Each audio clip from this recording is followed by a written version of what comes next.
Serial 9, 24 Mozaik Keterampilan Sukses Wirausaha Indonesia.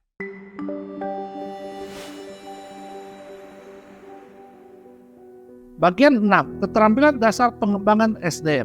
Episode 1, Keterampilan Dasar Perekrutan dan Seleksi. Pengertian, keterampilan dasar perekrutan dan seleksi bagi wirausaha pemula saat memulai bisnis adalah sebuah keterampilan untuk mengidentifikasi, menarik, dan memilih karyawan yang tepat untuk mengisi posisi dalam bisnis yang sedang dibangun. Proses ini melibatkan penyusunan iklan lowongan kerja, wawancara, dan penilaian terhadap calon karyawan sehingga bisa memastikan bahwa calon anggota tim tersebut memiliki kemampuan dan potensi yang sesuai dengan kebutuhan bisnis. Poin kritis atas keterampilan dasar perekrutan dan seleksi. Poin kritisnya, wirausaha pemula seringkali hadapi keterbatasan dana, sumber daya, dan pengalaman dalam melaksanakan proses tersebut. Untuk menarik SDM berkualitas, wirausaha harus memberikan gaji dan fasilitas yang menarik agar dapat menarik calon karyawan berkualitas. Namun, SDM berkualitas cenderung ragu untuk bergabung dengan perusahaan baru atau dalam tahapan perintisan. Jika wirausaha hanya mampu menawarkan gaji standar atau lebih rendah, mereka kemungkinan akan mendapatkan karyawan yang baru lulus SMK atau kuliah, yang memerlukan waktu lama dalam proses pelatihan dan mentoring. Proses perekrutan di awal masa perintisan bisnis ini akan seringkali menghadapi tantangan dan cenderung mengalami banyak uji coba dan penyesuaian hingga suatu saat ketika sudah lebih berpengalaman bisa menemukan titik optimalnya. Contoh penerapan dalam dunia bisnis yang pertama. Dalam proses analisa kebutuhan SDM dan pembukaan lowongan pekerjaan, wirausaha pemula harus melakukan analisis mendalam tentang kebutuhan SDM dalam bisnis, termasuk identifikasi jabatan dan spesifikasi pekerjaan, serta kualifikasi yang dibutuhkan. Analisis yang tepat akan membuat proses perekrutan menjadi efektif.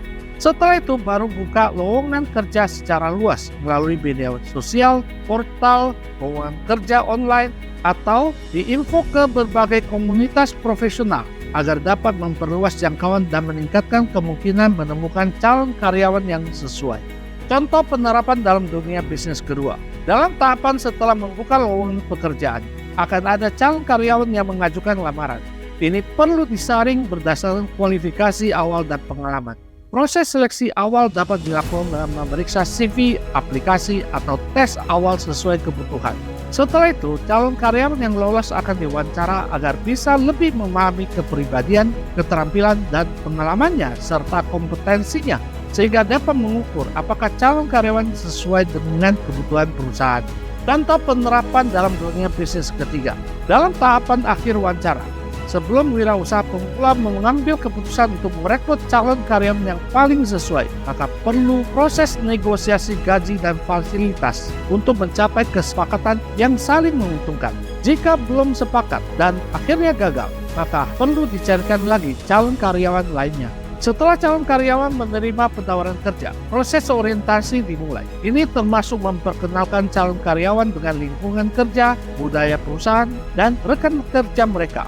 Orientasi yang efektif membantu calon karyawan untuk beradaptasi dengan perusahaan secara cepat dan memulai peran mereka dengan lancar. Kesimpulan, proses perekrutan dan seleksi yang efektif dan sistematis sangat penting untuk membangun tim yang berkualitas dan mendukung kesuksesan bisnis. Analisis kebutuhan SDM, penyebaran lowongan kerja yang tepat, seleksi awal yang cermat, wawancara dan penilaian kompetensi, pengambilan keputusan, serta proses orientasi yang baik merupakan langkah-langkah kritis yang harus diperhatikan dalam mendapatkan calon karyawan yang sesuai dengan kebutuhan perusahaan.